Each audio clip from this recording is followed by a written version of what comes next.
Calculation of resonating structure. इसको शुरू करने से पहले कुछ पुरानी बातों के बारे में अगर आपको बताऊं तो हम लोगों ने कॉन्जुगेशन के बारे में डिस्कशन किया था। जैसे कि अगर आपको याद हो, double bond single bond plus charge, double bond single bond minus charge, double bond single bond double bond, double bond single bond lone pair, तमाम केसेस के बारे में हमने डिस्कशन किया था। तो वहां पर हमने ऑलरेडी रेजोनेटिंग स्ट्रक्चर्स को निकालना सीख लिया था। जैसे अगर आपको याद हो तो बेंजाइलिक कार्बोकेटाइन के टोटल 5 रेजोनेटिंग स्ट्रक्चर्स बनते थे। तो वहां पे हमने कुछ एग्जांपल्स हमने ऑलरेडी डिस्कस कर लिया था। आज की क्लास में बेसिकली हम डिस्कस करने वाले हैं बेंजोनाइट्स के ऊपर। बेंजोनाइट्स का मतलब क्या होता है कि हमें कुछ ऐसे यहाँ पे कंपाउंड मिलने वाले हैं जो हल्का फुल्का एकदम बेंजीन की तरह ही दिखाई देंगे। एक बेंजीन, दो बेंजीन, तीन बेंजीन, चार बेंजीन, पांच बेंजीन, सब आपस में कंबाइन रहेंगे और वहां पे रेजोनेटिंग स्ट्रक्चर्स को हमें कैलकुलेट करना पड़ेगा। चलिए शुरू करते हैं। कैलकुलेशन ऑफ रेजोनेटिंग स्ट्रक्चर, ठीक है ना। तो यहाँ लिख रहा हूं calculate all neutral resonating structures. Neutral resonating structures, ठीक है ना। हमें सारे के सारे जो भी यहाँ पे भी मैं रेजोनेटिंग स्ट्रक्चर्स को कैलकुलेट करूंगा, सभी के सभी क्या होनी चाहिए? न्यूट्रल होनी चाहिए, ठीक है ना। न्यूट्रल का मतलब उसके ऊपर ना प्लस चार्ज दीजिएगा, ना माइनस चार्ज, ना प्लस ना माइनस, कुछ भी नहीं देना है, ठीक है ना। चलिए, और स्पेशली मैं किसके बारे में बात करने वाला हूँ? बेंजोनाइट्स के ऊपर। चलिए, सबसे पहला एग्जांपल मैं लेने वाला हूँ, ध्यान से देखिएगा। सबसे पहला एग्जांपल मैं लेने वाला हूँ बेंजीन, है ना। तो मैं हाइब्रिड बनाऊंगा। बेंजीन का हाइब्रिड स्ट्रक्चर कैसा दिखता है? कुछ इस तरीके से दिखता है। इसके टोटल 2 रेजोनेटिंग स्ट्रक्चर्स बनते हैं। अगर आपको याद हो, मैंने आपको पहले ही बताया था। मान लीजिए पहला आपने ऐसा बनाया, अल्टरनेट डबल बॉन्ड लगाइए, यहाँ पे लगाइए, यहाँ पे लगाइए और यहाँ पे लगाइए, ठीक है ना। अगला जो आप बनाओगे, इसका अगला रेजोनेटिंग स्ट्रक्चर वो कैसा दिखाई देगा? इसका जस्ट मिरर इमेज। इसका आप क्या बना दिए? Mirror image. मिरर इमेज का मतलब होता है एक डबल बॉन्ड यहाँ, एक यहाँ और एक यहाँ। तो टोटल 2 रेजोनेटिंग स्ट्रक्चर्स बन चुके हैं बेंजीन के। इसका नाम क्या है? इसका नाम है बेंजीन, ठीक है ना। तो ये हो गया हमारा पहला रेजोनेटिंग स्ट्रक्चर, ये हो गया दूसरा। बस यही याद रखिएगा, अल्टरनेट डबल बॉन्ड होने चाहिए, बस इस बात का आप ख्याल रखिएगा। 2 डबल बॉन्ड को एक साथ मत कर देना, नहीं तो आंसर गलत हो जाएगा, ठीक है। ये हो गया 2। चलिए, एग्जाम्पल नंबर सेकंड। अब 2 बेंजीन को एक साथ ऐड कर देता हूँ, ध्यान से देखिएगा कुछ इस तरीके से। इसको बोला जाता है नैप्थलीन, ठीक है ना। अच्छा, अब यहाँ पे कैलकुलेट किया जाए, कैसे कैलकुलेट करोगे? कैसे? अब बहुत सारे बच्चे बोलेंगे कि सर अल्टरनेट डबल बॉन्ड ही तो लगाना है, फटाफट कैलकुलेट कर लेंगे, आसान होगा। चलिए, अल्टरनेट डबल बॉन्ड तो लगाओगे, लेकिन बहुत कंफ्यूजन आएंगे। बहुत कंफ्यूजन क्या आएगा? आपको कैसे पता चलेगा 2 बनेंगे, 3 बनेंगे, 4 बनेंगे? आपको हर एक डबल बॉन्ड का पोजीशन भी चेक करना पड़ेगा कि डिफरेंट आ रहा है कि नहीं आ रहा है, क्योंकि अगर सेम हो गया तो रेजोनेटिंग स्ट्रक्चर्स क्या हो जाएंगे? सेम हो जाएंगे। हमें तो सारे अलग अलग रेजोनेटिंग स्ट्रक्चर्स बनाने हैं जिसके अंदर पाई बॉन्ड का पोजीशन क्या हो? अलग अलग हो। तो जितने ज्यादा पाई बॉन्ड बढ़ते चले जाएंगे, जितने ज्यादा बेंजीन रिंग बढ़ते चले जाएंगे, उतना ही ज्यादा कंफ्यूजन आता चला जाएगा। तो इसी कंफ्यूजन को कम करने के लिए हम कुछ टेक्निक का हेल्प लेंगे, कुछ टेक्निक्स के हेल्प लेंगे। चलिए, कैसे? मान लेते हैं इस तरीके का जो अरेंजमेंट है, इस तरीके का जो अरेंजमेंट है, इसका नाम रख देते हैं पी, ठीक है। और अगर इस तरीके के अरेंजमेंट में हमने डबल बॉन्ड को रखा, इस तरीके के अरेंजमेंट में अगर हमने डबल बॉन्ड को रखा तो उसका नाम रख देते हैं क्यू। तो चलिए, एक काम करते हैं, 1 बाय 1, एक बार इसको पी तो एक बार क्यू, एक बार पी, एक बार क्यू, ऐसे बनाते हुए चले जाते हैं, ठीक है ना। क्योंकि हमारा अरेंजमेंट या तो ऐसा दिखेगा या तो ऐसा। देखिए कैसे बना रहा हूँ, देखते जाइए, ठीक है, देखते जाइए। तो मैं बनाऊंगा, देखूंगा कितना बनेगा, आई डोंट नो, ठीक है ना, देखूंगा कितना बनेगा। हम सारे के सारे पॉसिबिलिटी को चेक करेंगे और हमें लगेगा कि अगर सारे अलग बनते चले जा रहे हैं तो बढ़िया है। चलिए, मान लेते हैं ये पी है। पी कैसा दिखता है? ऊपर वाले की तरह। चलिए बना देते हैं, यहाँ गया। अब ध्यान से सुनना, अल्टरनेट डबल बॉन्ड होनी चाहिए। अगर यहाँ डबल बॉन्ड है, यहाँ, तो ये सिंगल बॉन्ड है तो यहाँ डबल बॉन्ड आ जाएगा, सुनते जाइएगा। अगर यहाँ डबल बॉन्ड है, ये सिंगल बॉन्ड है तो यहाँ डबल बॉन्ड आ गया, बहुत बढ़िया। तो एक हो गया ये पी, ये तो पी हो गया। अच्छा, जरा ये देखिए, ये किसकी तरह दिख रहा है? यहाँ डबल बॉन्ड मतलब ये वाला आ गया, ये वाला डबल बॉन्ड मतलब कुछ ऐसा आ गया, ठीक है ना, सुनते जाइएगा। और ये वाला जो डबल बॉन्ड है, ये इस बेंजीन रिंग का है, साथ में साथ इस वाले का भी हो सकता है, मतलब यहाँ भी आ गया। तो ये हल्का हल्का किसकी तरह दिख रहा है? क्यू की तरह। तो चलिए, पी क्यू हो गया। पहला रिंग मैंने पी पी बना दिया है, तो पहला रिंग अगर पी हो चुका है तो पहला रिंग अब क्या बना देते हैं? क्यू, क्योंकि हमने इस पहले वाले रिंग को अगर क्यू बनाया है तो हमारे पास एक और चॉइस है कि हम इस पहले वाले रिंग को क्या बना सकते हैं, क्यू। चलिए क्यू बनाते हैं। क्यू कैसा दिखता है, कुछ ऐसा दिखता है, बना लीजिए, double bond double bond double bond, बना दिया। अब हमें अल्टरनेट लगाना है। अगर ये डबल बॉन्ड है इसका मतलब अगला डबल बॉन्ड यहाँ रहेगा, अल्टरनेट होना चाहिए। अगर ये डबल बॉन्ड है तो अगला डबल बॉन्ड यहाँ रहेगा, ठीक है ना। ये क्या हो गया, क्यू। चलिए क्यू हो गया। ये किसकी तरह दिख रहा है, यहाँ दो डबल बॉन्ड इसकी तरह तो मैच कर गए, लेकिन यहाँ पे कोई डबल बॉन्ड आपको दिखाई नहीं दे रहा है। इसका मतलब ये कुछ भी नहीं है तो ये रेजोनेंट स्ट्रक्चर का पार्ट, नो डाउट, बट ना ये पी बना है ना ये क्यू, तो छोड़ दो उसको। तो पहला रिंग पी था तो पहले रिंग को फिर क्यू बना दिया। अब दूसरे रिंग की बारी है, दूसरे रिंग को क्या बनाएंगे, पी। दूसरे रिंग को क्या बनाएंगे, पी। क्यों बनाएंगे पी, क्योंकि ऑलरेडी क्यू हमें मिल चुका है एक बार, तो एक बार पी भी बना लेते हैं। कैसा दिखता है, ऐसा, double bond double bond double bond, बना दिया पी। चलिए ये डबल बॉन्ड है, इसका मतलब सिंगल बॉन्ड यहाँ रहेगा तो ये हो जाएगा double bond, double bond single bond double bond, बना दिया। ये तो पी की तरह दिख रहा है, लेकिन क्या ये क्यू की तरह दिख रहा है, जरा देख के बताइए। यहाँ दो डबल बॉन्ड है तो सिमिलरली इसकी तरह तो आ चुका है, नो डाउट, बट यहाँ का डबल बॉन्ड हमें यहाँ नहीं दिखाई दे रहा है। इसका मतलब ये पी तो है नहीं, क्यू जैसा तो बिल्कुल दिखाई नहीं दे रहा है, इसका मतलब ये भी कुछ नहीं है। चलिए और क्या चॉइस है, पहले रिंग को पी बनाया, हाँ बना दिया। दूसरे रिंग को पी बनाया, जी हाँ बना दिया। पहले रिंग को क्यू बनाया, बना दिया। दूसरे रिंग को क्यू बनाया, हाँ बना दिया। अब चॉइस कहाँ है, कोई चॉइस नहीं। पी पी का कोई चॉइस नहीं बनेगा, क्यू क्यू का कोई चॉइस नहीं बनेगा। एक तो पी क्यू बन गया, एक पहले वाला क्यू बन गया, एक दूसरा वाला पी बन गया, इसके अलावा कोई नहीं बनेगा। तो इसके कितने हो गए टोटल, 3 रेजोनेंट के स्ट्रक्चर्स। ओके, नोट डाउन कीजिए जल्दी से। चलिए तो वीडियो को पॉज करने के बाद आराम से लिख लीजिएगा, कोई दिक्कत नहीं है, ठीक है। चलिए तो याद रखिएगा ये सारे के सारे रेजोनेंट के स्ट्रक्चर्स कैसे हैं, सभी के सभी न्यूट्रल है, ठीक है ना, न्यूट्रल। मैंने कहीं पर भी कोई भी चार्ज नहीं दिया है।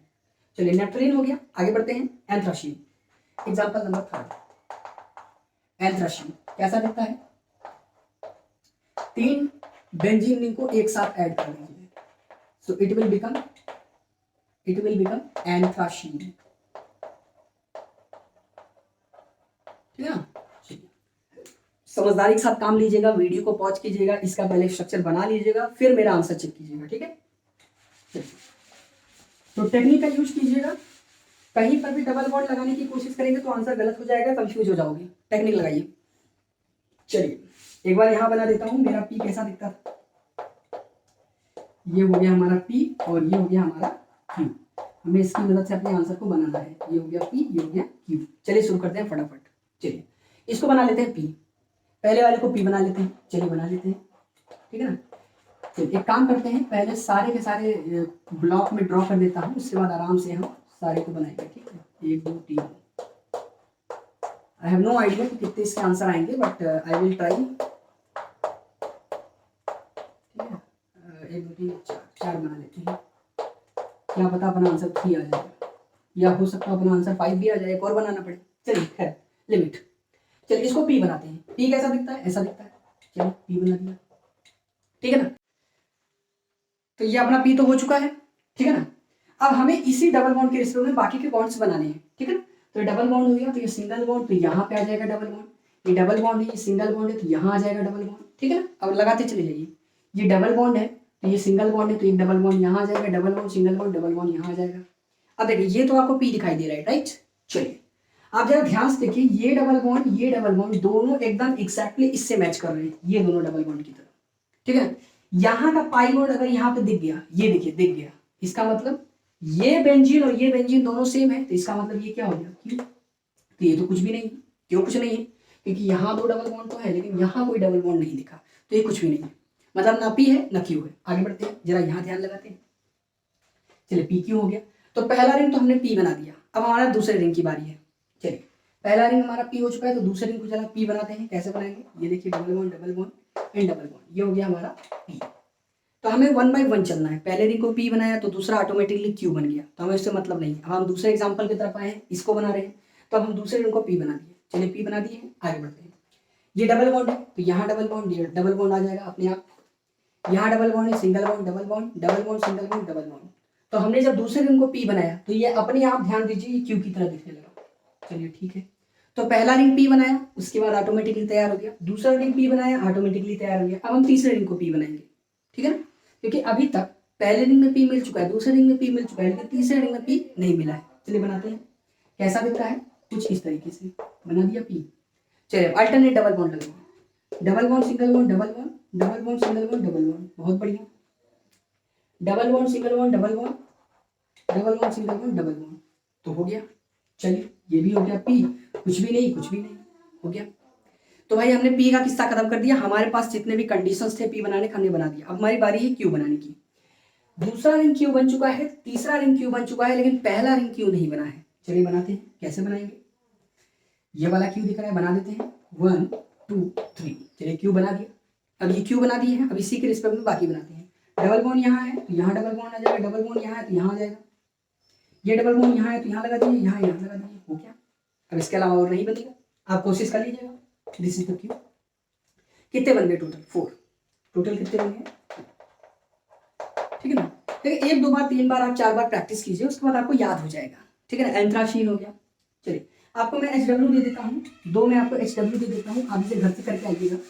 ठीक है, चलिए तो ये एग्जाम्पल नंबर 3 था। HW के फॉर्म में मैं आपको क्या क्या दे रहा हूँ, ध्यान दीजिएगा सारे बच्चे। एक तो आप ये करके आइएगा, एक तो आप ये करके आइएगा, एक बेंजीन, दूसरा बेंजीन, तीसरा बेंजीन। ठीक है ना, ये करके आइएगा। इसका नाम है फेनन-3। क्या नाम है? फेनन-3। फेनन-3। ये रहा HW में नंबर 1 और नंबर 2, ये भी आप करके आइएगा। ठीक है, चलिए यहाँ पे हम 4 बेंजीन बना देते हैं। ठीक है,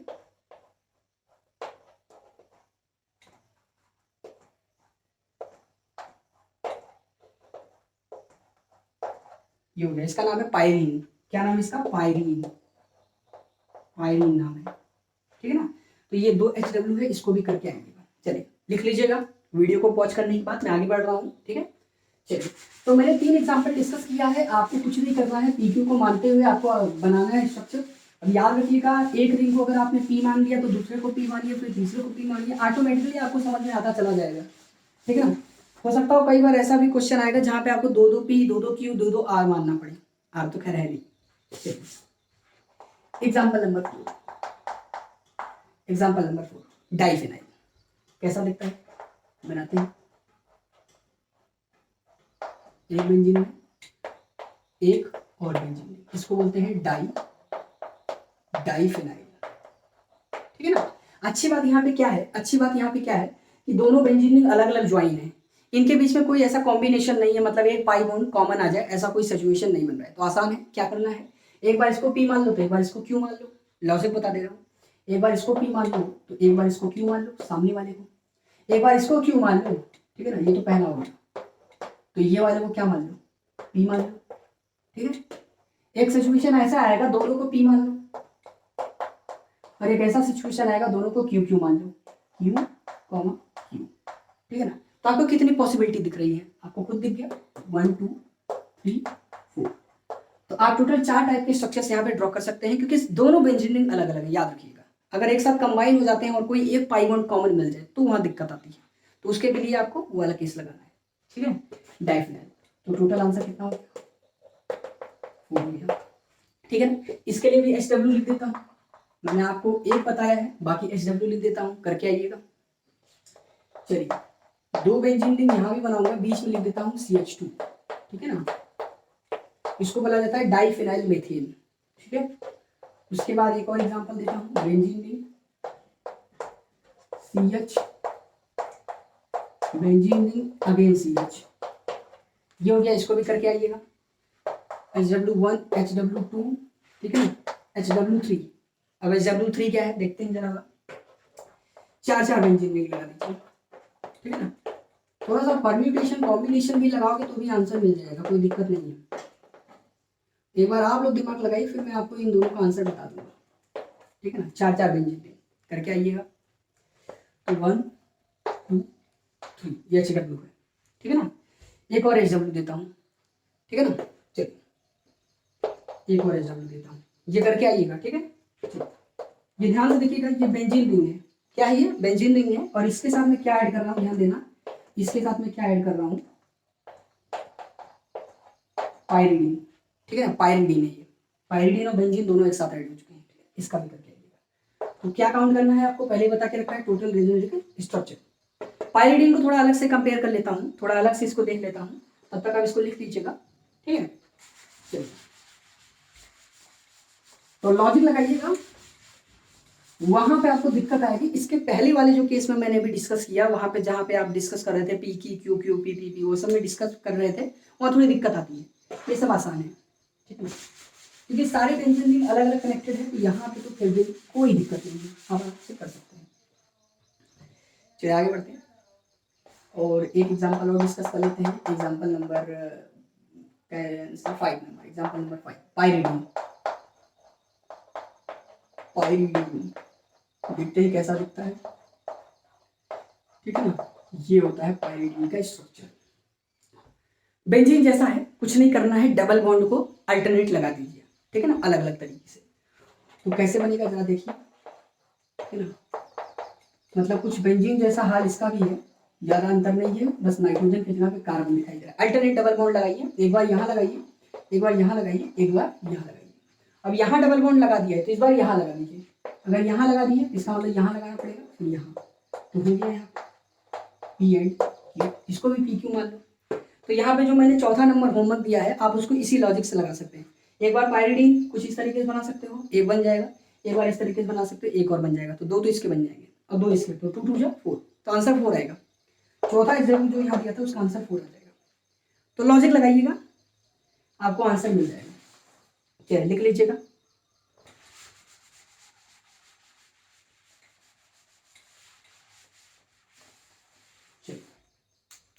अब मैं बात करने वाला हूँ रेजोनेंस में कुछ ऐसी बातें जो मतलब काफ़ी ज़्यादा ज़रूरत पड़ती है ऑर्गेनिक केमिस्ट्री के अंदर क्वेश्चंस को सॉल्व करने के लिए, और स्पेशली स्टेबिलिटी को फाइंड करने के लिए इसकी बहुत ज़्यादा ज़रूरत पड़ती है। देखिए क्या है वो, जल्दी देखते हैं। चलिए सबसे पहला एक होता है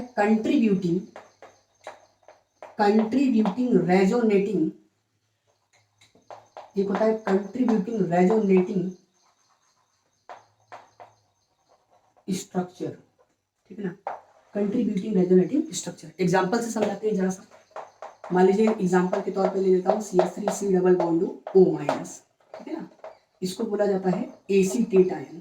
क्या नाम बोला गया इसको, एसीटेट आयन, ठीक है ना। आसान सा है, कौन सा रेजोनेंस है, कौन से टाइप का है, याद कीजिए, बताया था, double bond single bond minus charge, double bond single bond minus charge. क्या होगा, माइनस चार्ज यहाँ से जंप करेगा और ये पाई बॉन्ड टूटेगा और दूसरे ऑक्सीजन पर कौन सी चार्ज चली जाएगी, माइनस चार्ज, ठीक है ना। तो यहाँ चला गया माइनस और ये हो गया डबल बॉन्ड O। अब देखो ये भी एक रेजोनेटिक स्ट्रक्चर है, ठीक है ना, जहाँ पे हमने इस कंपाउंड के या इस आयन के दो रेजोनेटिक स्ट्रक्चर्स ड्रॉ किए, ठीक है ना, दो। अच्छा सिमिलरली एक और एग्जांपल देता हूँ, ठीक है ना, कंट्रीब्यूटिंग रेजोनेटिक स्ट्रक्चर्स में एक और चीज़ यहाँ लिखना चाहिए था, कंट्रीब्यूटिंग रेजोनेटिक स्ट्रक्चर्स में एक चीज़ और लिखना चाहिए था यहाँ पे। अच्छा चलो ठीक है, वो मैं बाद में बताता हूँ। चलो ये हो गया एग्जांपल नंबर 1, ठीक है ना, नीचे से लिख दूंगा मैं। चलिए यहाँ ले देता हूँ एग्जांपल नंबर 2, ले लेता हूँ फिनॉक्साइड आयन, ठीक है ना, फिनॉक्साइड आयन, ध्यान दीजिएगा, फिनॉक्साइड आयन, इसको क्या बोला जाता है, फिनॉक्साइड आयन, फिनॉक्साइड आयन, ठीक है। चलिए क्या होगा देखिए जरा से, double bond single bond minus charge, resonance में है तो जाहिर सी बात है ये माइनस चार्ज जब इस कार्बन पे अटैक करेगा, इलेक्ट्रॉन डेंसिटी कहाँ चली जाएगी, बताया था आपको, ऑर्थो पे चली जाती है, तो यहाँ पे तो डबल बॉन्ड बन जाएगा नो डाउट, क्योंकि ये माइनस ये प्लस है, डबल बॉन्ड बना दिया, माइनस चार्ज यहाँ आएगा। इसके आगे और भी आप बना सकते हो, कोई दिक्कत नहीं है, टोटल 5 रेजोनेटिक स्ट्रक्चर्स बन जाएंगे। अच्छा सवाल उठता है कि किसका कंट्रीब्यूशन ज्यादा होगा और किसका कंट्रीब्यूशन कम होगा। अच्छा कंट्रीब्यूशन ज्यादा और कंट्रीब्यूशन कम होने का मतलब क्या होता है, कंट्रीब्यूशन ज्यादा और कंट्रीब्यूशन कम होने का मतलब क्या होता है, छोटा सा एग्जांपल समझाता हूँ। जैसे मान लीजिए जाहिर सी बात है कि मतलब कुछ क्या ले दे, जैसे कोई एग्जांपल ले लेते हैं, हाँ जैसे मान लीजिए किसी दोस्त का बर्थडे है और आप पैसे को कलेक्ट करने जा रहे हो, किस पैसे को आप क्या करने जा रहे हो, कलेक्ट करने जा रहे हो, तो कई बच्चों ने 20 रुपये दिए, कई बच्चे ने मतलब 40 रुपये दिए, ठीक है ना।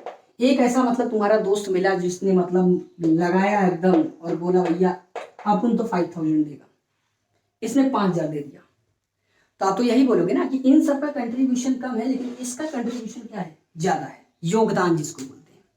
तो वही यहाँ पे हम निकालने वाले हैं।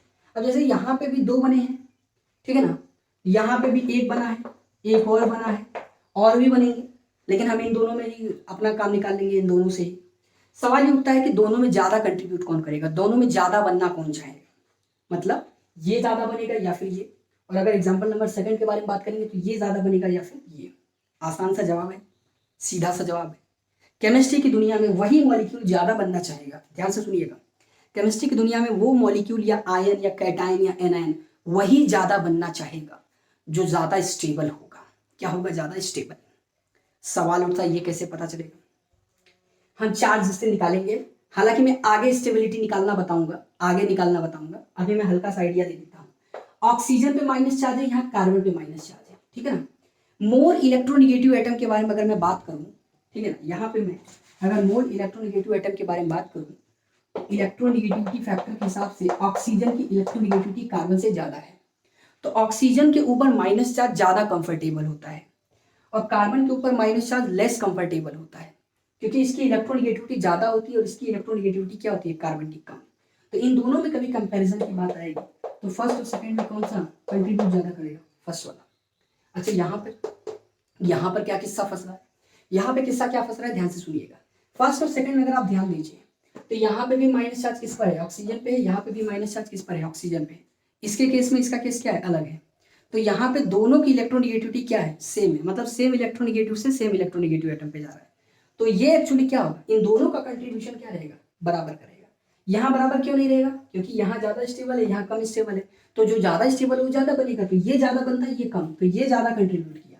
लेकिन इन दोनों की स्टेबिलिटी बराबर आ गई, क्यों बराबर आ गई, क्योंकि दोनों का माइनस चार्ज सेम टाइप के एटम पे जा रहा है। तो यहाँ पे इसके लिए क्या लिखेंगे, इसके लिए क्या लिखेंगे, इसके लिए लिख रहा हूँ यहाँ पे इक्वल कंट्रीब्यूशन, इक्वल कंट्रीब्यूशन। इसके बारे में क्या लिख सकता हूँ, इसके बारे में लिख सकता हूँ अनइक्वल कंट्रीब्यूशन, अनइक्वल कंट्रीब्यूशन, ठीक है ना। रीजन पूछ लिया, क्यों भाई, रीजन क्यों, देखो यहाँ पे जो निगेटिव चार्ज है, ठीक है ना, निगेटिव चार्ज बोलना मतलब जायज नहीं है, या बोल देते कोई दिक्कत नहीं, माइनस चार्ज मतलब लोन पेयर ही होता है। निगेटिव चार्ज जो है डीलोकलाइज हो रहा है। डीलोकलाइज का मतलब क्या होता है, बताइए जरा। डीलोकलाइज का मतलब रेजोनेंस, वही अपना पोजीशन चेंज कर रहा है, वही तो डीलोकलाइज है। निगेटिव चार्ज डीलोकलाइज फ्रॉम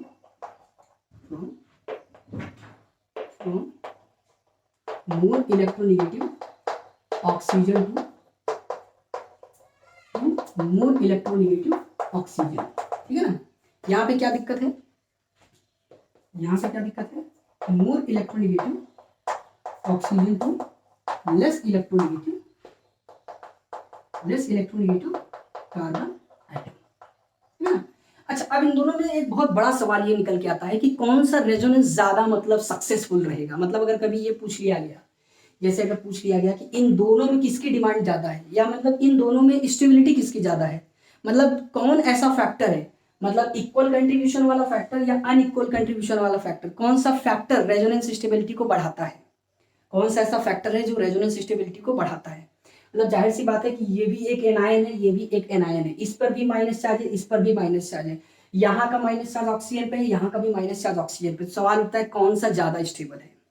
तो हम इसका आंसर कैसे निकालेंगे, इसके कंट्रीब्यूशन से निकालेंगे, ठीक है ना। ध्यान से सुनिएगा, अगर कभी ये पूछ लिया इन दोनों में ज्यादा कौन सा स्टेबल है, तो हम इसका आंसर कैसे निकालेंगे, कंट्रीब्यूशन से। ये इक्वली कंट्रीब्यूट कर रहा है और ये अनइक्वल कंट्रीब्यूशन है। तो जो इक्वली कंट्रीब्यूशन वाला होता है, ठीक है ना, जो इक्वली कंट्रीब्यूशन वाला होता है वो मोर स्टेबल कहा जाता है, ठीक है ना। अभी मैं आपको एक डेली लाइफ के एग्जांपल से भी समझाऊंगा। और ये एक लेस स्टेबल वाला केस होता है, ठीक है ना। कभी कभी इसको लोग बोलते हैं इफेक्टिव रेजोनेंस, कभी कभी इसको एक और नाम से जाना जाता है, कभी कभी इसको एक और नाम से जाना जाता है इफेक्टिव रेजोनेंस। बात को समझिएगा। और इसको बोला जाता है मतलब लेस इफेक्टिव रेजोनेंस या नॉन इफेक्टिव रेजोनेंस, या ऐसे ही बोल दो कि उतना बढ़िया इफेक्ट, इस रेजोनेंस का उतना बढ़िया इफेक्ट नहीं है। क्यों नहीं है, क्योंकि बेचारा माइनस चार्ज ऑक्सीजन से कहाँ चला गया, कार्बन पर। कोई ऐसा रेजोनेंस जिसमें स्टेबिलिटी डिक्रीज हो रही हो तो वो कोई अच्छा रेजोनेंस थोड़ी होगा भाई। माइनस चार्ज ऑक्सीजन से कार्बन पे जा रहा है, कार्बन पे माइनस चार्ज लेस स्टेबल होता है, तो कोई अच्छा रेजोनेंस है क्या, उतना बढ़िया रेजोनेंस थोड़ी है। लेकिन यहाँ तो बढ़िया काम हो रहा है, तो इसको बोल सकते हो this is less effective resonance, less effective resonance, ठीक है ना। चलिए एक और काम की बात बता देता हूँ, कैसे मैंने बोल दिया कि ये ज़्यादा इफेक्टिव है, ये कम इफेक्टिव है, और कंट्रीब्यूशन से आंसर कैसे जल्दी आ गया, मतलब कंट्रीब्यूशन से हम कैसे प्रेडिक्ट कर लिए। जरा आपको एक एग्जाम्पल से समझाता हूँ, ठीक है ना। जैसे मान लीजिए आपके हाथ में किसी ने जलता हुआ कोयला रख दिया। कोयला तो जानते हो ना, कोयला, कोयला बचपन में चाय वाय बनाते थे लोग आज से कई साल पहले। कोयला, ठीक है ना, कार्बन का बना होता है, काले रंग का छोटा छोटा कोयला। अब जलते हुए कोयले को आपके हाथ पे किसी ने रख दिया, ठीक है ना। एक काम करता हूँ, इसको इरेज कर देता हूँ, आप आराम से इसको लिख लीजिएगा, ठीक है। यही थोड़े से मैं आपको बता देता हूँ, ठीक है, यही पे आपको समझा देता हूँ, ठीक है ना जी। मान लीजिए कोई टी है, टी नाम का बंदा है, इसके पास मान लो 100 कोल है ना, जो जल रहा है। कोल का मतलब कोयला मान लो, जो क्या हो रहा है, बर्निंग में जल रहा है। टोटल 100 पीस, ठीक है ना। इसके पास दो ऑप्शन है। क्या दो ऑप्शन है, जरा ध्यान दें। इसने बोला ए है और ये प्लस बी है, ठीक है ना, यहाँ भी ए है प्लस बी है। ध्यान से सुनिए, बोला कि भैया 50 इसको दे दो, 50 इसको दे दो, सुनते जाइएगा। और एक ने बोला भैया एक काम करो, 80 इसको दे दो, 20 इसको दे दो, सुनते जाइएगा, सुनते जाइएगा। हम चाहते हैं कि दोनों को तकलीफ ज्यादा ना हो। भाई 50 ये भी अपने हाथ पे ले लिया है, 50 इसने भी अपने हाथ पे ले लिया, इसने 80 ले लिया, इसने 20 ले लिया। हम चाहते हैं किसी को तकलीफ ना हो। जिसको तकलीफ होगा उसको क्या होगा, गुस्सा आएगा, गुस्सा आएगा तो फ्रस्ट्रेशन होगा, जब फ्रस्ट्रेशन होगा तो ऐसा मारपीट करेगा। तो हम चाहते हैं कि इससे हम बोलेंगे भाई बंटवारा करो। अब आप खुद देखिए, अगर हमने अनइक्वल कंट्रीब्यूशन किया है तो बड़ा लफड़ा हो चुका है। इसको ज्यादा कष्ट हो रहा है, इसको कम कष्ट हो रहा है। इसको अगर ज्यादा कष्ट हो रहा है तो ये तूफान मचाएगा, तबाही मचाएगा, सिस्टम अनइंस्टेबल हो जाएगा। तो यहाँ पर थोड़ा सा हैप्पी फीलिंग नहीं आ रही, लेकिन यहाँ देखिए थोड़ा ठीक है, थोड़ी स्थिति ठीक है। मानता हूँ कोयला जल रहा है, लेकिन थोड़ी बहुत हालात ठीक है। जितना इसको दर्द हो रहा है उतना उसको दर्द हो रहा है, जितना ये कष्ट में है उतना ये भी कष्ट में है। तो यहाँ पर अगर कभी पूछा जाए कौन ज्यादा स्टेबल है, तो यहाँ अगर आप ध्यान दीजिए तो ये स्पीसीज के कंपैरिजन में ये स्पीसीज तो हाईली अनस्टेबल है। लेकिन हम चाहते हैं कि कंपेरेबल बातें हों, मतलब स्टेबिलिटी लगभग इक्वल है। यहाँ पे दोनों की स्टेबिलिटी क्या इक्वल है, लेकिन इस एक की वजह से पूरा सिस्टम क्या हो गया, अनस्टेबल। जैसे यहाँ पर इस कार्बन में माइनस चार्ज आने की वजह से सिस्टम क्या हो रहा है, अनस्टेबल। वैसे यहाँ 80 कोयले के टुकड़े आने के बाद यहाँ क्या हो गया, सिस्टम अनस्टेबल। तो वही बात होता है कि अगर इक्वल कंट्रीब्यूशन होता है तो चार्जेस जो होती हैं वो इक्वली डिस्ट्रीब्यूट होती है, और अगर चार्जेस इक्वली डिस्ट्रीब्यूट होती है तो स्टेबिलिटी बढ़ जाती है, और अगर चार्जेस इक्वली डिस्ट्रीब्यूट नहीं होगा तो स्टेबिलिटी डिक्रीज कर जाएगी। चलिए आज की क्लास को यहीं समाप्त करते हैं। नेक्स्ट क्लास में हम लोग डिस्कस करेंगे क्या मालूम है, हम लोग डिस्कस करेंगे रेजोनेंस स्ट्रक्चर की स्टेबिलिटी के बारे में। तब तक के लिए आप लोग अपना ख्याल रखिएगा, ठीक है।